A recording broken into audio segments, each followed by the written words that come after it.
안녕하세요. 인사이트 코리아입니다. 최근 유튜브에 한국에 처음 와본 미국 소녀가 미국보다 10년을 앞섰다며 깜짝 놀랐던 일화가 올라온 일이 있었습니다. 어렸을 적 사극 드라마에 푹 빠졌던 체리 씨는 막연하게 한국에 오면 모두 한복을 입고 있을 거라고 상상했다는데요. 그런데 막상 한국에 왔을 당시 삐까번쩍한 인천공항, 그리고 하늘 높이 솟은 현대적인 아파트들의 스카이라인에 깜짝 놀라버렸다고 귀여운 대답을 해서 한국 시청자들에게 흐뭇한 엄마 미소를 짓게 만들었습니다. 하지만 현 시점에도 한국에선 그저 평범한 길거리 사진 한 장인데 해외 언론과 해외 커뮤니티에서는 미국과 캐나다에선 미래에도 영원히 불가능할 모습이라는 평을 받으며 대체 몇 년을 앞섰냐는 평이 쏟아지고 있다는데요. 과연 어떤 점에서 한국이 일반 네티즌들은 물론 해외 전문가들의 주목을 받고 있는지 알아보겠습니다. 최근 여러 해외 커뮤니티에서 큰 화제가 되고 있는 한국의 길거리 사진은 바로 이것인데요. 해당 사진은 지하철 역사에서 벌어지는 지하수를 활용하여 물 낭비를 최소화하며 미세먼지 저감과 도심 열섬 현상까지 일거양득의 효과를 보는 도로 물 세척 시스템입니다. 사실 도로 청소 자체에 목적이 있는 것은 아니지만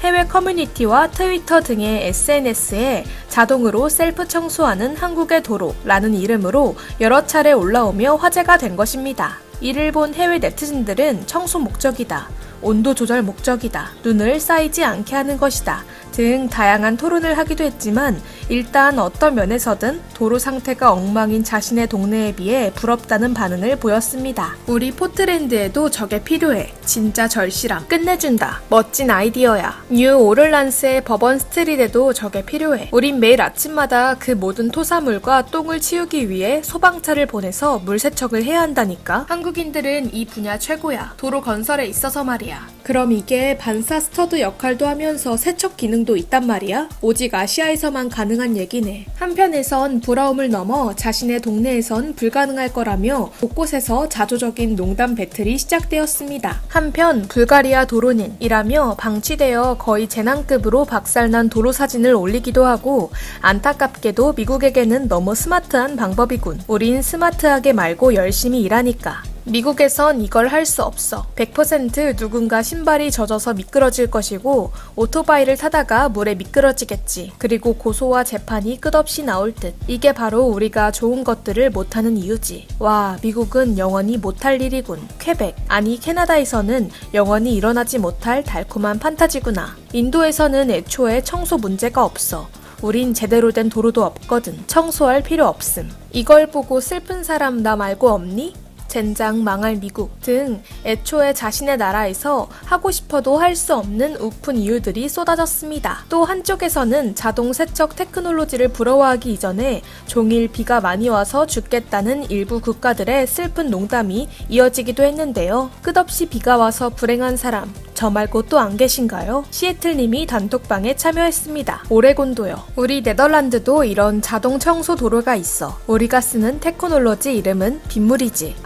우리 호주에선 불이라는 기술로 깨끗하게 밀어버려. 그리고 불이 난 다음엔 스팀과 함께 비가 내리는데 다른 곳에 홍수가 나게 만들어. 즉 딥클리닝 시스템이지. 네덜란드에서도 그래서 비가 많이 내리는 거였구나. 그래, 다 깨끗한 청소를 위한 거지. 겸사겸사 튤립도 키우고 말이야. 이제 알겠네. 그 외에도 이건 도로의 온도를 조절하는 효과도 있어서 차도에 크랙이 생기지 않도록 도와줘. 물 낭비 아니냐고 하는 사람들에게 알려줄게. 이건 재활용된 물이래. 사우스 코리아 아니고 그냥 코리아라고 말해도 돼. 우리 다 어느 쪽 코리아인지 알 수 있어. 한국에는 아마 물이 얼지 않도록 방지하는 히터 시스템도 도로에 있을 것 같아. 그럼 온도 로드인 건가? 등 다양한 정보를 설명해주는 이들이 나타나기도 했습니다. 하지만 단지 이러한 시스템 하나만이 아니라 한국의 전반적인 인프라와 생활 편의 시스템들은 해외 언론에서도 자주 미래적인 롤모델로 꼽히고 있는데요. 12월 21일자 타임아웃지에서 보도한 시카고 대중교통의 미래는 어디에 있는가? 에서도 팬데믹 이후를 대비하여 한국을 보고 배워야 한다는 전문가들의 견해를 실었는데요. 일리노이 대학 도시교통센터의 소장은 해당 인터뷰에서 도시의 중심 허브와 연결되는 교통수단의 옵션을 늘리고 이용자들이 다양한 종류의 교통수단을 원활하게 환승할 수 있도록 해야 한다고 강조하며 그러한 이상적인 도시로 한국의 서울을 보고 배워야 한다고 답했습니다. 해당 기사는 서울에 대해 세계적으로 유명한 효율적인 대중교통 환승의 본고장이자